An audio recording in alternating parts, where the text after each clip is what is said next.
Yep. Something I think about, but not really sure if I, really Yeah. want to pursue it a lot. I'm waiting for somebody else to help me out. Thank you. Right. Okay, so let's get to the next talk now, which is going to be about narrow angles, and then we'll do the questions and answer after, okay? So this second talk is narrow angles, so simple yet so complicated. This is really a compilation of a couple of my talks that deal with what I call narrow angles 101, which is angle closure glaucoma. We deal with this all the time. And then narrow angles 102, which is like more unusual, rare diseases. Here are my disclosures and my source of support, which really are not relevant for this talk as well. So the way that I describe narrow angles is to call it narrow, narrower, and narrow S. It's an easy way actually clinically to try to start to separate what you're dealing with. It reminds me of, the Jim Carrey movie Dumb and Dumber. There's obviously gradations of how dumb you are, and there's gradations of how narrow you are. And so when we're talking about narrow, narrower, narrow S, we're referring to both central and peripheral assessment of the anterior chamber. In narrow, it's narrow peripherally, but centrally it's kind of deep and almost normal. Narrow S is like crazy, extremely narrow everywhere, and then narrower is in between. So let's deal with narrow first. A case. 47-year-old Hispanic female comes in with high pressure and pain in the left eye. This is a real patient, but not all the images are from her. You can see the left eye vision's down, the pressure's high. When you look at the slit lamp exam, it's narrow, but you know what? Centrally, she's kind of deep. It's not that narrow. Ultimately, she received iridoplasty, got some drops, and did well. This is plateau iris. The way I describe plateau iris anatomy is to use this bed analogy, okay? There's a bed, there's some sheets, and there's a pillow. Related to the eye, the pillow is like your phakic lens. The sheets are flat across, and it's it is your iris. Usually, if your pillow is a little bit lower, your iris or your sheets can kind of sit on top of the lens. Now, underneath the bed, let me get the pointer out, there is a really big bug. And the really big bug is the ciliary body. It's this massive structure. In the cases of plateau iris, what's going on is that this structure is so big, it's so big and it's pushed forward. So it's almost like the bug got from under the bed and got under the sheets with you. It basically pushes up so that then you deflect the sheets and you get what's called the classic double hump sign on gonioscopy, right? Another thing that we can do on gonioscopy, you had your gonioscopy lecture earlier today. The double hump sign, you see two humps right here in the back and a little bit closer to the front. The back hump, and this is actually on dynamic gonioscopy that you picked this up, you see the ciliary body pushing up against the bottom of the iris, the sheets, which is why you have the hump, and then you have the crest, and then you got another hump, and this is the iris basically going over the lens. The classic treatment is iridoplasty. Of course, you can always give eye drops to lower the pressure in high pressure cases, but to be more definitive, we go to iridoplasty with an argon laser. And the idea is that there is a burn made in the iris. This is an extreme example. It should not look this crazy, but it's illustrative. A burn is made in the iris. Tissue will always go towards the center of the burn. So in doing a burn in the peripheral iris, the iris near the angle gets yanked out. It gets stretched and pulled away from the angle to lower intraocular pressure. There are alternative therapies as well. One that is commonly tried is cataract surgery for plateau iris, because the cataract is the biggest piece of furniture in the room, if you will. And when you take the cataract out and you replace the furniture, the new furniture, the IOL, is skinnier. So that's a space savings. Works very good for angle closure and angle closure glaucoma. But in plateau iris, it doesn't necessarily work. The anatomy is the anatomy because of the ciliary body, not necessarily because of the lens. So cataract surgery does not have to remove the plateau configuration, which led to the idea of, is there any other way that one can attack this problem inside of the eye using surgery if cataract surgery is not necessarily successful. So this led to cilioplasty, which takes advantage of the endo-optics device. It's an endoprobe with a laser. Normally, this is ECP, endoscopic cytophotocoagulation, where the idea is that the ciliary body and the ciliary processes on the body are burned to decrease aqueous production to lower IOP. Okay, this is for open angle glaucoma. But in this particular lecture, it's a different situation. Let me switch to the pointer. This is a video provided to me by my colleague, Brian Francis, partner here at UCLA Doheny. He's performing the ECP or the cilioplasty. We're going to go into the eye above the phakic lens under the iris. There's treated to the left, untreated to the right. I'm going to pause it right there. All right. You can see that to the left, you've got treated ciliary body with the surface processes. And on the right, you've got the big beefy ones. Now, I want to point out, look above the big beefy ones. You see this little dark band right here? That's a shadow. That's the shadow created because this big beefy structure is pushing up against the bottom of the iris. Notice how on the laser side, shadow is gone because it's been shrunk. So now the goal here isn't to really decrease aqueous humor production. It's to debulk this so that we can get rid of this little like fold or bend from the pressure. Right? You can see the shadow very nicely there. You swing to the left and it's pretty much gone. You go all the way to the left and watch the processes as they shrink. The whole system pulls back as it just gets a little bit smaller. So for plateau iris, this is narrow, and I'm referring to something that is peripherally narrow, but centrally not that bad. Standard treatment is going to be iridoplasty and an LPI, laser peripheral iridotomy. Why the LPI? So classic teaching says that plateau iris and angle closure, it's like apples and oranges. You either have one or you have the other. It's not true. You can actually have a little bit of both, which is why an LPI is still recommended to handle the angle closure component. And then the alternate therapy is cilioplasty that we showed a video of. So you got narrow on the left, plateau iris, and you have now, we're going to deal with narrow-est on the right, extremely narrow. This is my patient. Most of these images are from this patient. A 60-year-old Caucasian female. She had headaches and blurry vision in the left eye. Somebody else outside had already done a trab, and she's got glaucoma. I did the cataract surgery. So this whole 1 week history, that's 1 week after cataract surgery that I performed in the left eye, in this eye. Vision's down. Pressure's high, pupil sluggish. She's very narrow, it's almost like there's an open globe, except that the pressure's high. Notice how on the slit lamp beam, the cornea and the iris and really the lens are so close to each other. OCT, it's like an open globe.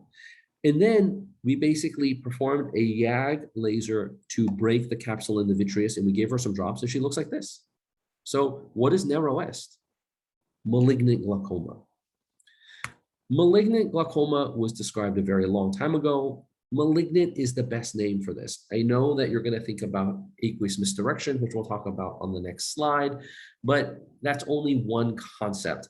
I like the concept originally proposed as malignant glaucoma, and it was called malignant because people just did bad, because it points out that you could end up in this final clinical picture because of different causes. All right, so what are the possible causes? The one that you hear the most about is aqueous misdirection, which has actually been heavily challenged. The idea with aqueous misdirection is that the ciliary body rotates anterior, not displace anterior. Plateau iris is displace anterior. Here it's rotate anterior. And then what happens is that the aqueous is being jetted into the vitreous, and then like a sponge, it picks it up. If it's jetted into the vitreous becomes hydrated, it starts to get bigger and pushes everything forward. The problem with this theory is that what Harry Quigley at Hopkins will strongly push is that, okay, fine, let's say the aqueous does go into the vitreous. Why does it have to get stuck there? Dr. Quigley will say, where's the one-way valve? Why can't the aqueous just come right back out? Right? And so he has pushed an alternative hypothesis of choroidal expansion, that the initiating event is these diseases, that the choroid gets big. Now, because the eyeball is a fixed shell, if the choroid is getting big, it has that increase in, taking up space has to come at the expense of something else. And it's coming at the expense of the vitreous. Now, imagine that you're just pouring water through a towel, like a flat towel. It's just going to go right through. But if you bunched up your towel and you compacted it, now water is going to have a harder time making its way through the bunched up rag. And so this causes the vitreous to swell and everything to move forward. A historical concept is ciliary block, where the ciliary body is congested, pushing everything forward. This one probably is not real, but another theory that has been definitely described as 360 annular choroidals.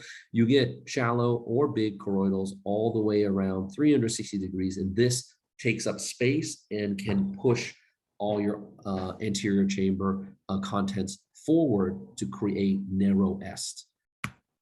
So how do we treat this? This is what we did in my particular patient, my cataract surgery patient. She comes like this post-op week 1, pressure's 46. I know something's up. I gave her atropine, and I went ahead and I performed a YAG. She's pseudophakic, so I broke the posterior capsule and the anterior hyaloid face. The key is to break the anterior hyaloid. You can already see that after the laser, she's starting to look a little bit deeper than over here. It's fuzzy because we had a lot of coupling agent on the cornea to do the laser, and she's been lasered, so she's a little inflamed. But the next day she looked like this. The next week she looked perfect. So everything went fine. So what is the treatment? The first treatment is any cycloplegic. Atropine is what I use. It rotates the ciliary body posterior to deepen the chamber, but you gotta be careful. I'm not going to tell you why here. We're going to hit this in the next section, and we're going to bring this up again because this is one of the classic tricks. You have to be very careful here.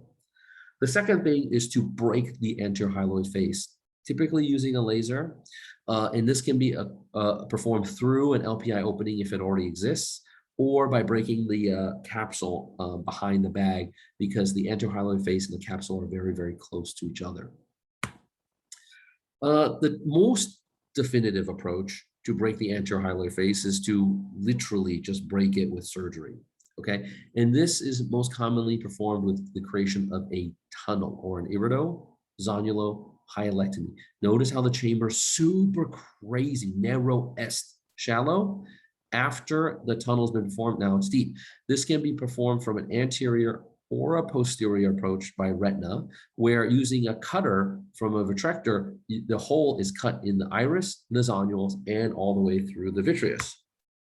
Comparing the various techniques, the tunnel is the most definitive. In this study, each colored line is one patient. The y-axis is pressure. So after treatment, if the lines deflect upwards, that means the case failed. Okay, the treatment failed. So medical therapy is drops. Then you have lasers to break the anterior hyaloid face. You have some failures. Vitrectomy, core vitrectomies don't always solve this. But if you create a tunnel, either using the anterior or the posterior approach, you have the best results. So for narrow est, malignant glaucoma, extremely narrow peripheral, extremely narrow central. You're basically like, does this person have an open globe, except for the fact that the pressure is very high? Standard therapy is with drops with dilation, cycloplegics, break the vitreous face 2 ways, either through the PI if it exists, or to behind the pseudophakic lens. And then the most definitive treatment is by creating a tunnel. All right. So now you have narrow est as plateau iris and malignant glaucoma, and you have everything in between, which is what we mostly deal with, which is angle closure and angle closure glaucoma. Let's go through a couple cases. This one, you obviously know, this is the scary one that everyone deals with. 50-year-old Hispanic male comes into the emergency room. The right eye hurts, the right eye's red, the right eye pupil's big, the vision is down. Headache, nausea, vomiting, 20/80 vision, pressure high, mid-dilated and fixed, narrow central and narrow peripheral, but it's not crazy. The patient got an iridotomy, drugs did well. You know what's going on here. You see this one all the time. 37 Caucasian female, hyperopic, just there for a regular eye exam. Maybe, looking for a spectacle update. There's no history. Vision's great with the spectacles. Pressure's great, but she's narrow. or peripherally and centrally. And now you're sitting there thinking, does she need a peripheral hole in the iris for prophylactic purposes? And then you have this case. A 40-year-old Chinese female, also hyperopic, has pain in the eyes, told she has migraines, good vision, but pressure's high. Ooh, also narrower central and peripheral. And there's PAS or peripheral synechia on gonioscopic exam. So what's going on here? So the problem in this space, I've long said, is that it's too confusing. There's a problem with definitions and there's a problem with numbers. And we'll talk about both of these. Let's start with definitions first. The problem with definitions is that there's too many words and terminology thrown out there in the field. And in the past, nobody was careful and specific about how they use the language. I kind of think you can find, if you look far back enough in the literature, any conclusion for any disease because people weren't being careful that there's a difference between, oh, the patient came in with primary angle closure glaucoma, or they came in with a acute angle closure attack. So in the last 10 years, we've started to do better. And this is really pushed by the Baskin-Palmer group. Give them a lot of credit for this, okay? To try to come up with more formal definitions so that everyone could speak specifically for clinical care and research. PACS, primary angle closure suspect. PAC, primary angle closure. They're different. PACG, primary angle closure glaucoma. Also different. What's missing? We don't have the attack here. So I just kind of just redid it here for everyone. All right. PACS, the suspect, is going to be greater than 180 degrees iris trabecular meshwork touch on gonioscopy. Everything else okay. PAC, primary angle closure, you've got the touch, but then you either have increased pressure or you have peripheral synechia from the iris to the trabecular meshwork. PACG, well, that's easy. You're only adding the G, which means that you got glaucoma. So you have to actually have glaucomatous optic nerve changes, GON, right? It's like we're building a tree here. And then acute angle closure crisis is really an acute attack with a lot of this picture. And then you also have to be careful of intermittent because intermittent angle closures can come and go. And wax and wane is the way to describe it, and can actually, without high suspicion, show up with periods where they look pretty good. All right. So let's talk about each of these entities and really hang our hat on what's easy first, and we'll get to what's hard last. The easiest one is obviously acute angle closure crisis, the case that everyone is familiar with. Remember, a person comes in, one-sided headache, red eye, pain, decreased vision, more dilated pupil, high pressure. The mechanism is clear. It's pupil block. It's a condition where the pupil in the mid-dilated position kind of gets stuck up against the iris. The ciliary body continues to generate aqueous, but it cannot pass between the iris and the lens into the anterior chamber. So it has no choice but to accumulate and push the iris forward. Now the angle is closed. The only way to solve this is to recreate a pathway for the aqueous from the ciliary body to get to the anterior chamber. So we basically put a hole in the iris to do so. Two ways of doing this: surgical iridectomies or laser iridotomies.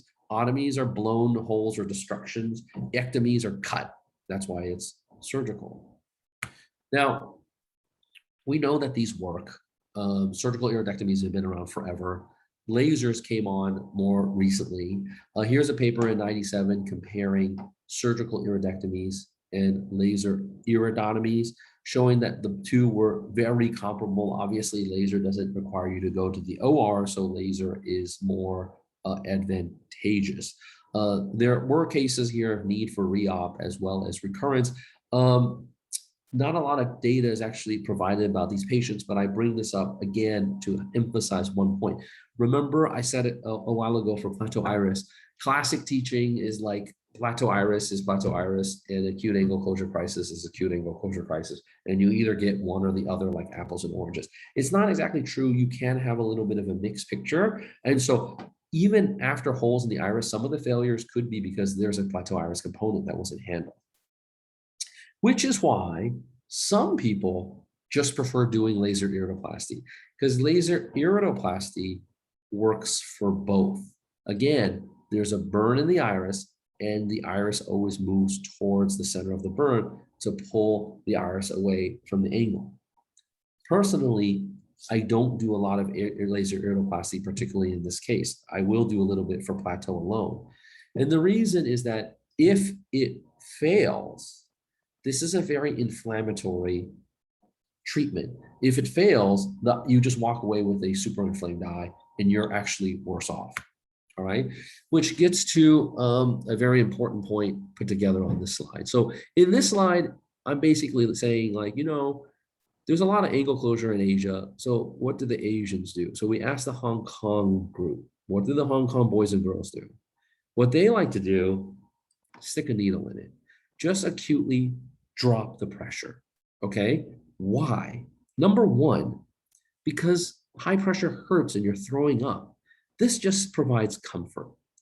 Number two, it helps you clear the cornea, right? We have laser abilities to put a hole in the iris. So why would anyone ever go to surgery? I've done it one time. And in that one time, what happened was that the patient was in the community and had been lasered by a few doctors, and none of them could get through because the cornea was too hazy. Now they've kicked up all sorts of blood and inflammation. Now I'm seeing the patient and I'm like, I'm not going to be able to get through because I barely have a view. Our only choice is to go to surgery. So what this describes is the importance of, if a laser is going to be done, we want to maximize our chances for success the first time. So this is why the Hong Kong groups will drop the pressure, get the patient comfortable, and in this interim time, the cornea can start to clear and a laser can be done in this window, right?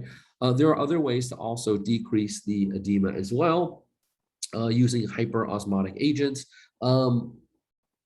It's a little bit more complex in terms of how we deliver this from the pharmacy, but you could theoretically, pour corn syrup on. Can hurt too. So acute angle closure crisis, of course, we can use drops. I'm going to focus on this on the next slide a lot, because you can always use drops to lower IOP in any of these cases. Paracentesis to lower the pressure acutely for comfort to clear the cornea, laser to put a hole in the iris or stretch the iris away. And of course, anyone at any time could just get regular glaucoma surgery if it got that bad. So what's the issue with drops? Drops can lower IOP. We can use aqueous suppressants. We can use prostaglandins. Starting with drops is fine. Then what about pilocarpine? Because you'll hear a lot about using pilocarpine in these cases. And the first question is why? Yes, pilocarpine lowers IOP. I just gave you that lecture on the previous talk about, pilocarpine pulling or constricting the longitudinal ciliary muscle, pulling the scleral spur down, and opening the trabecular meshwork. But really here, the real reason is because pilocarpine causes meiosis. And the original problem was a mid-dilated pupil. So if you can get the pupil down, you could try to break the pupil block. So then what's the problem? Well, there are several. First of all, it's actually difficult for this to succeed because oftentimes the pressure is high and the muscles are ischemic, but there's actually a dangerous problem related to pilocarpine. Remember the previous slide on narrow S? With malignant glaucoma, and I said atropine, but be super, super careful. Okay, this is what I'm talking about. I told you I'd get back to this point. The issue is that there's a contradiction because atropine and pilocarpine are polar opposites. Pilocarpine is a muscarinic agonist. Atropine is a muscarinic antagonist. They're literally opposites, and they're both used to treat narrow angles. So then that can get confusing. Let's say that you had a person and you thought it was acute angle closure attack. And you're like, I'm going to give them pilocarpine to start the process to make them better. And they really had malignant glaucoma. And now we just went the wrong way and made them worse. What if a patient comes in and you think they've got malignant glaucoma? You say, I'm going to start atropine to start the process and make them better. And really they had acute angle closure crisis, and you gave them the opposite drop and you made them worse. So to go down this road, you have to be confident to choose one or the other, because the wrong choice is kind of in the wrong direction and the situation could be made worse. So, people will talk about pilocarpine a lot. You just got to be careful. All right, so that's finishing on the acute angle closure crisis. Let's get to primary angle closure and primary angle closure glaucoma. This is where it gets a little bit harder. Again, you have the touch of the iris, the increased pressure or PAS, and you get the G, the glaucoma, if you actually have changes to the nerve. Now notice I also wrote CAC and CACG here. CAC is synonymous with PAC. CACG is synonymous with PACG. The C stands for chronic, which basically implies that somehow we knew that this process had been going on for a long time. We often can't say that about any of our patients because we may have only met them for the first time, as opposed to sometimes we've seen patients for maybe like a decade or two. In that case, then we can say chronic angle closure glaucoma. But otherwise, if you don't know, we just say primary angle closure glaucoma. All right. Step number one, do the LPI to prevent a future attack and also to open the angle. This has been shown before, and later on I'll show you more recent data where LPI, in this case, this group used the C and the P. They call it chronic primary angle closure glaucoma. This group is also very careful with their definitions as well, by the way. Doing the LPI actually can open the angle a little bit, which is beneficial. Then after the LPI, just like with any glaucoma, patients can get drops, patients can get surgery. But there are a couple of unique surgical approaches here. The first for primary angle closure and primary angle closure glaucoma is goniosynechialysis. The idea that if there's a PAS, the peripheral anterior synechiae, where the iris is blocking the trabecular meshwork, a probe can be used to peel the iris off the trabecular meshwork. And IOP can improve, all right? Again, the idea is that if here you go, here's the synechiae, and I've done this before, you take this probe and you just, I push down, I push down, I push down, I push down, and I reopen the trabecular meshwork. This procedure can work, but it doesn't always. Why? Because there's a general idea of timing. The idea is that if this little lesion, this PAS showed up yesterday, I'm pretty sure if I peel it off, I'm going to reopen this side. If this little lesion PAS showed up 30 years ago, I'm pretty sure if I peel it off, nothing's going to happen. Nothing's going to improve. How do we ever know how long any of these things have lasted? And this is the risk with this particular approach. Then, after goniosynechialysis, why don't we just take the cataracts out? Again, we're copying our Hong Kong colleagues, all right? Chronic angle closure glaucoma patients, take the cataract out versus trabeculectomy. Both lower IOP, good. Then, in terms of getting off drops, trabeculectomy is up top, cataract surgery is on the bottom. Black bar is trabeculectomy, white bar is cataract surgery. Doing so, I'm sorry, black bars is before surgery, white bars is after surgery. Doing either of the approaches gets patients off their drops. So cataract surgery is a good and successful option, but then you've got to have a visually significant cataract, which leads to the idea, what about a clear lens extraction then? Which was the EAGLE trial. 200 versus 200, everyone had high pressure. Everyone had primary angle closure or primary angle closure glaucoma. Everyone got an LPI. Then half of the group got clear lens. The other half continued with drops and glaucoma surgery if they need it. Multinational study based out of Europe. The intraocular pressure started, 30s, and afterwards was improved in both arms. The cataract surgery was better, but let's just say that it worked in both arms.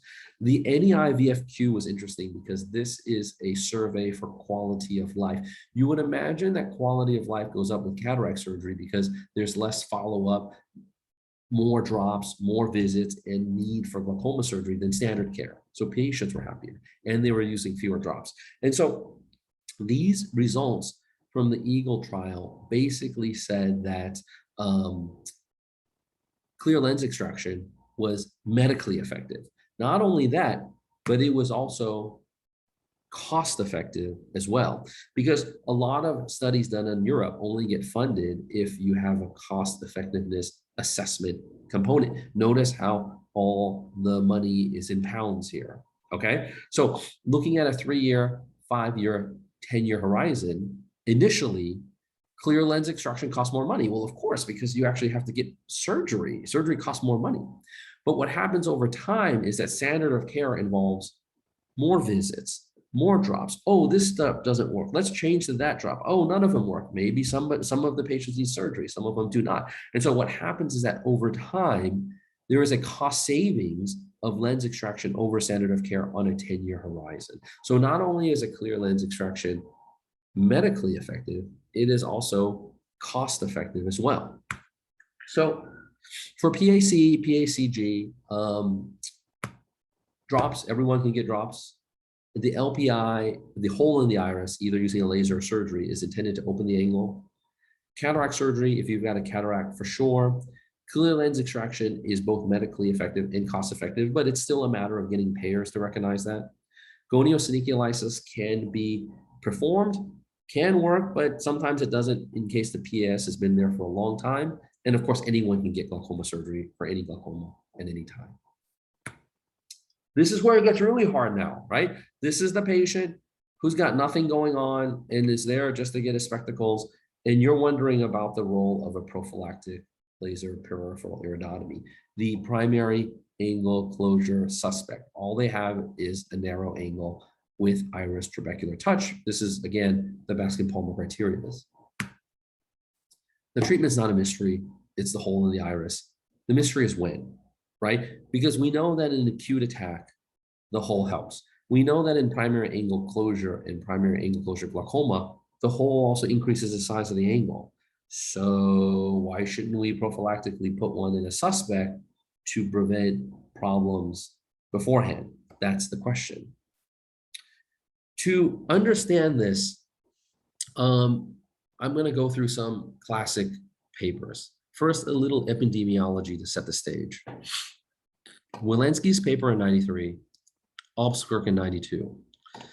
In Walensky, you had 129 Europeans. They were all quote unquote occludable because they found patients with an ACD, an anterior chamber depth less than 2. So this was like enriching for problems. In 5 years, 8 people had an attack. In 5 years, 13% had some closure or appositional closure. Prone testing didn't predict, or darkroom prone testing didn't predict anything. So not a lot of bad things are happening. Okay, Greenland Eskimos. You know, we classically learned Greenland Eskimos have a lot of angle closure. 2000, in 10 years. Okay, within the 2000, 75 were noted to have an ACD less than 2.7. So among the 75, we're like enriching for problems. In a decade, 2 of them got acute angle closure crisis. 2 of them in a decade. This is in a group that's supposed to have problems. You know, these issues don't actually happen very much. Okay, the Indian data. I like the Indian data because they're very formal with their definitions and, you know, really follow kind of that Baskin-Palmer like table. 3,000 subjects using the Baskin-Palmer definitions, 6 years, no attacks. Yes, a couple of people got primary angle closure or primary angle closure glaucoma based on the table, but there were 0 attacks in 3,000 people in 6 years. So what's going on? Did we ever have evidence at all from that prophylactic lasers ever worked? And so this is a slide actually provided to me by one of my Baskin-Palmer colleagues. Low, what is this, half a century ago, 50 years, had a paper in which subjects had acute angle closure in one eye. The eye's lost, it's toast. Okay, we don't care about that eye. We're talking about the other eye. The other eye either got observation or pilocarpine or got surgical iridectomy. You're talking about 50 eyes here. If they got observation and pilocarpine, the second eye, the OK eye, would get an attack. If they got a hole in the iris, the second eye would not get an attack. Actually, for the last half century, this was the only piece of evidence that prophylactic LPI or prophylactic surgical iridectomy, because, you know, in 1972, there was no laser.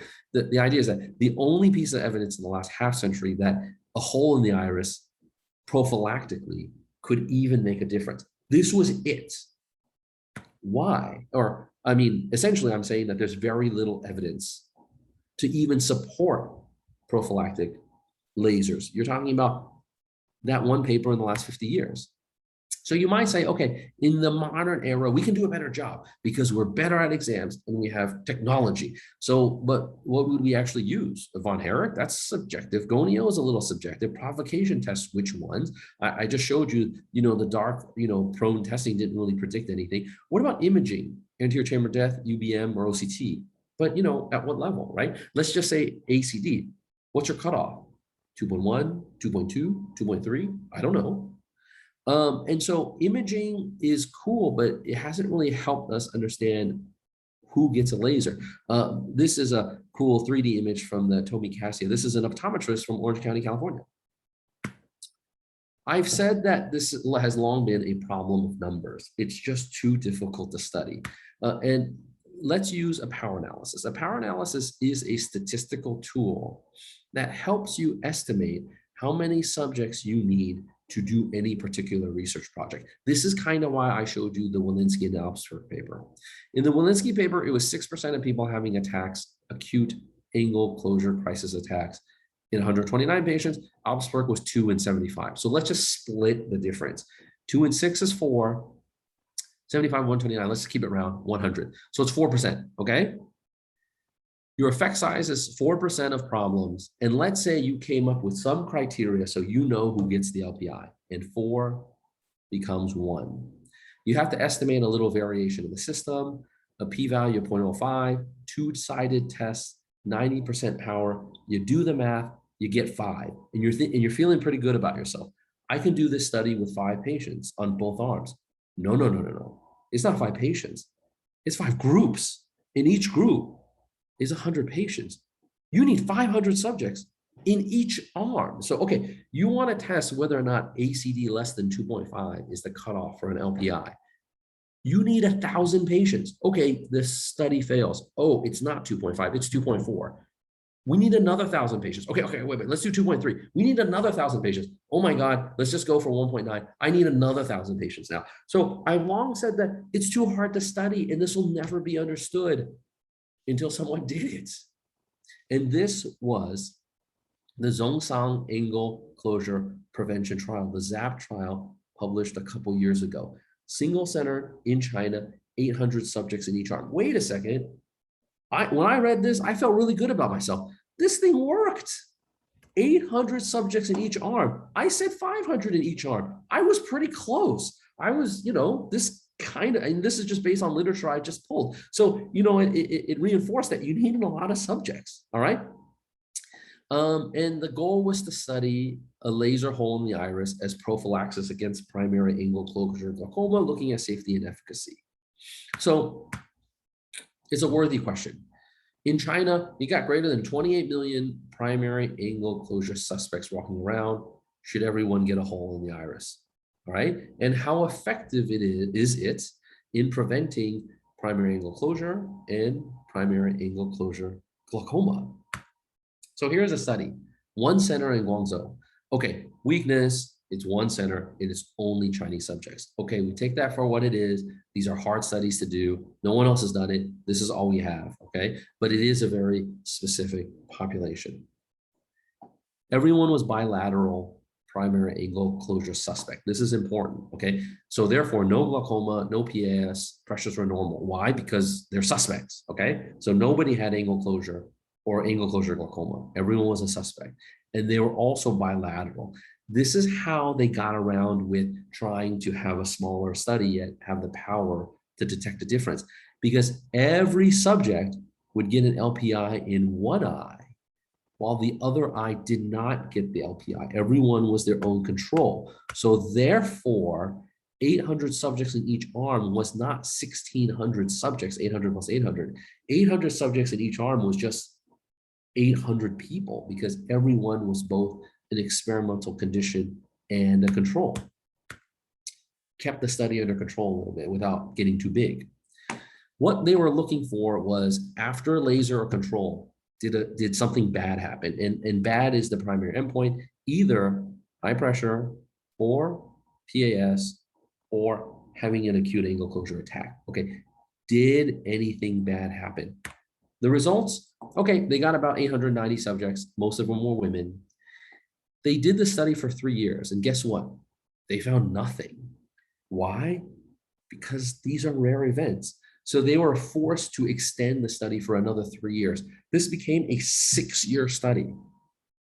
At the end of 6 years, here are the results. Control. The endpoints are, bad things. 36 of them. Laser, endpoint 19. That's your effect.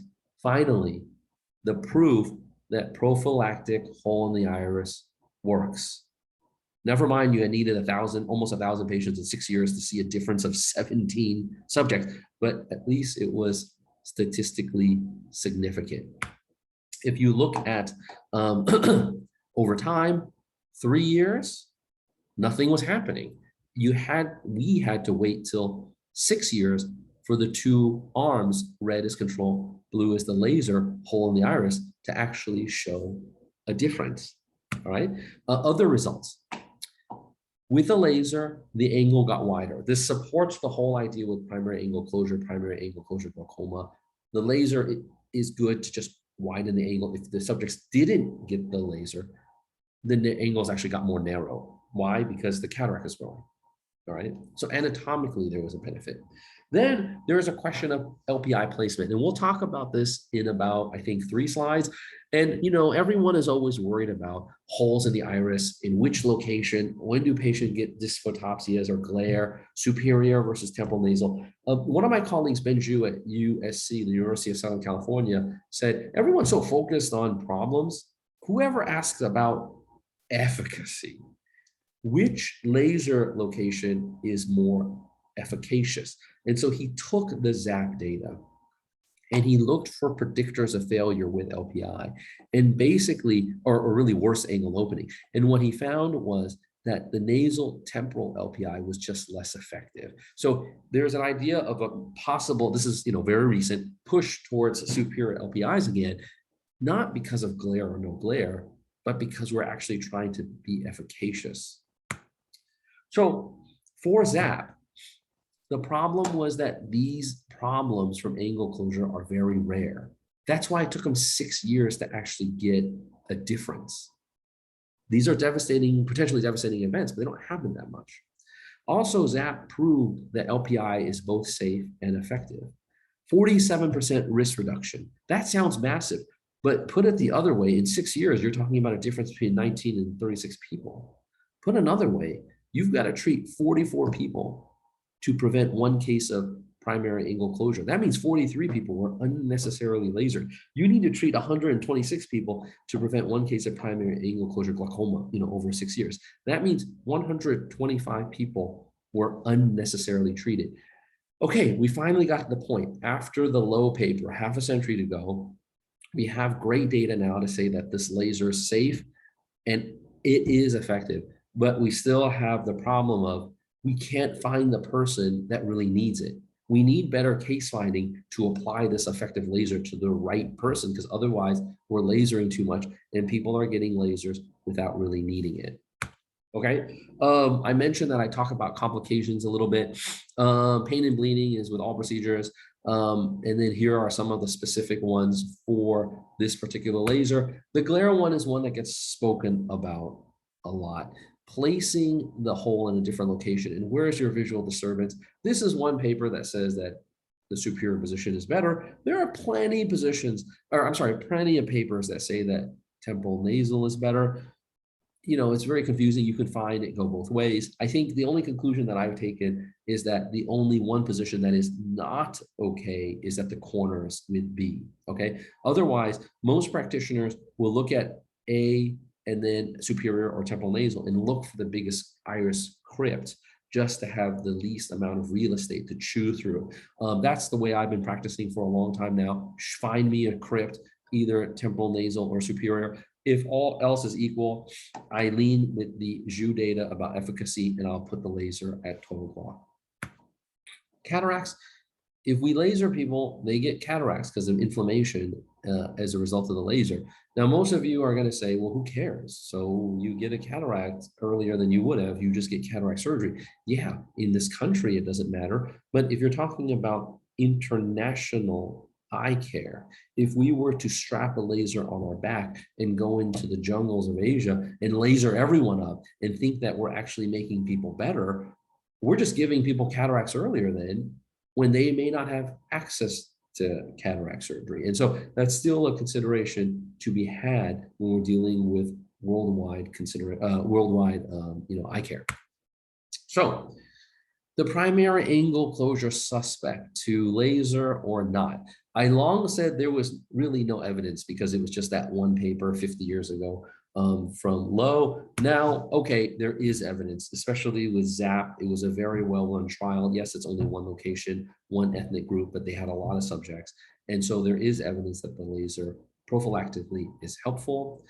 There are some complications with the laser. They're not horrible. The events like an acute angle closure crisis is like a unicorn. It's not even that common. And that's balanced against the fact that the treatment makes sense. And otherwise, if a person has an attack, it's actually devastating. You can really go blind here. So how do we handle this then? To LPI or not? Number one, the data is getting better, but the consequences are worse. The treatment makes sense. Actually, the treatment is not just medical. It's practically medical and legal. So I encourage everyone to choose a criteria and to be consistent. Now, listen, I've given this talk before, and you're going to have people coming, I frequently have people coming to the end and say, well, I do X, Y, and Z. Is that good enough? And I don't know. There is no such study to compare what criteria is best. We just published a study 2 years ago saying that laser is finally effective. Prophylactic laser is effective, right? I happen to choose the Baskin-Palmer approach.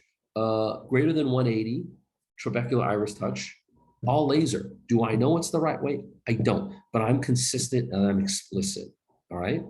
And then on the United States, always err on the side of cautions. And no matter what you do, because we still don't have the correct criteria for knowing who does and who does not get the effective laser, patient education and warnings are key because you tell them, listen, if X, Y, and Z happens, if you get a red eye, headache, nausea, vomiting, decreased vision, a more dilated pupil on that side, any of these things happen, just come right back. We'll reassess quickly because if it's on my differential of there potentially being a problem, I'm going to talk to the patient about it. So in the end, narrow error, narrow S. I like this distinction because, to tell narrow error, narrow S is actually just a slit lamp exam. And the way you do this is that if you're sitting there with a patient and you're like, oh my goodness, this is extremely narrow. Wow, you're on the right. If you're seeing a patient and like pressure's high and you're like, yeah, it's kind of narrow. Wait, is it narrow? I'm not sure. Maybe it's a little deep. Maybe it's I think it might be narrow. Then you're on the left. Everything in between, you're in the middle. And, for all of these entities, there are different treatment options, both drugs and surgery. You got to be careful with some of them. I spoke to you about, the whole atropine pilocarpine issue. And, otherwise,